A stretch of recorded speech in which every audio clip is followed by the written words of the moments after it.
have to find a way to work with countries when certain governments are in power. Um, I mean, that's not to say like that you just keep your mouth shut about everybody. I think that there needs to be a very clear sort of moral standard that we stand for in the world. Um, I think that we should be supporting the protesters in Iran like crazy. Mm, I think we as libertarians should be supporting them. We should be supporting sort of real aspirations for liberty and for sort of republican societies. Um, I don't know what's the protest in Iran about. I'm just rather skeptical of the majority of people accept this revolutionary group. And I group like I don't think I think common Iranian is rather indifferent to those kinds of groups. Sorry? I mean, I think an average Iranian in are indifferent to those kind of protest groups. You know. I don't know. I mean, like, I would say most Iranians actually, and I've met several people from Iran since I've been living over here. I'd say most young Iranians are quite liberal.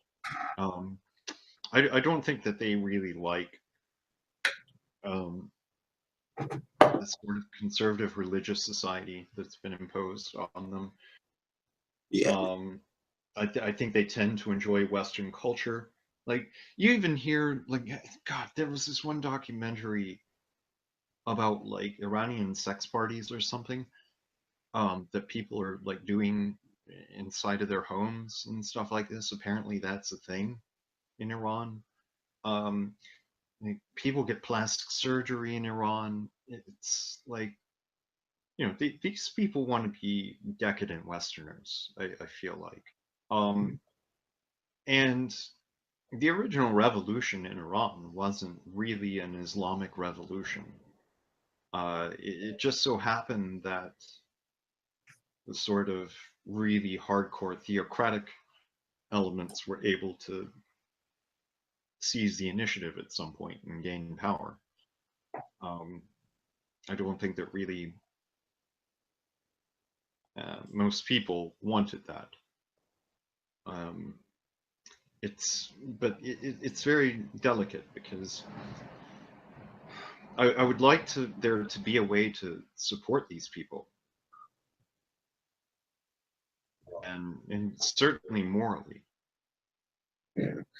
Do So you not sort of intervening in such a way that it could end up being blowback. Um, for example, I mean, the government is obviously hardcore anti-US. the big Satan? Yeah, they target us all the time with their propaganda. I mean, it's a pretty easy thing for them. Like if something goes wrong, just blame it on the US, basically. Um, and if it's perceived that we are like somehow, or if they're able to spin this as we're supporting these groups and point to some sort of evidence that even superficially indicates that, well, that really undermines people who are, trying to build a popular movement to make change in Iran. Um, Um, I think that that's where a lot of your more hardcore military interventionists really get it wrong. They don't really consider the impact, in particular, the impact of a foreign power coming in some way, sort of determining how you're going to do things by force. Um, but at the same time, I mean, and this is where a lot of libertarians would be really fucking pissed off at me. I'm kind of a big believer in the UN Security Council and the idea of having sort of international law that governs how nations interact with one another, and also that sort of holds government to account for um, upholding fundamental individual rights and fundamental human rights. And I don't see anything that's really contradictory to libertarians to think that way. I mean, we're not talking about a global government. We're talking about basically a contract among nations. That's And I think that in some circumstances where is violating that contract, where they're initiating force against another country or they're initiating force against their population in some way, there are enough, if support is, say for example in the UN Security Council, is unanimous for going in, justification for doing that.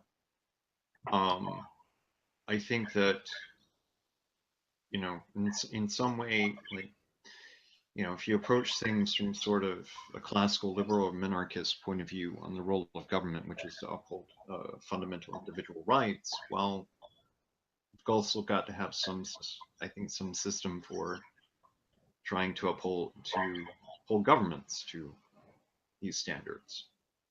But like, I think this sort of system also, you know, you also have to construct it so that you do get this sort of unanimous will to uphold these rights. I mean,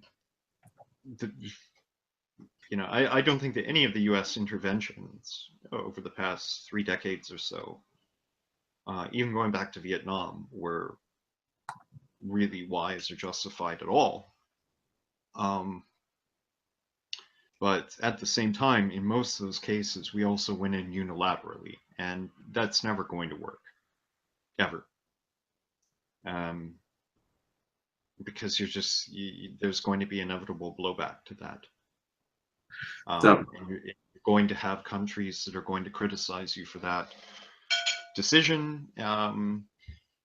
You sort of you establish a very dangerous precedent in the conduct among nations, that it's acceptable to unilaterally, perhaps even preemptively, invade another country that poses absolutely no demonstrable imminent threat.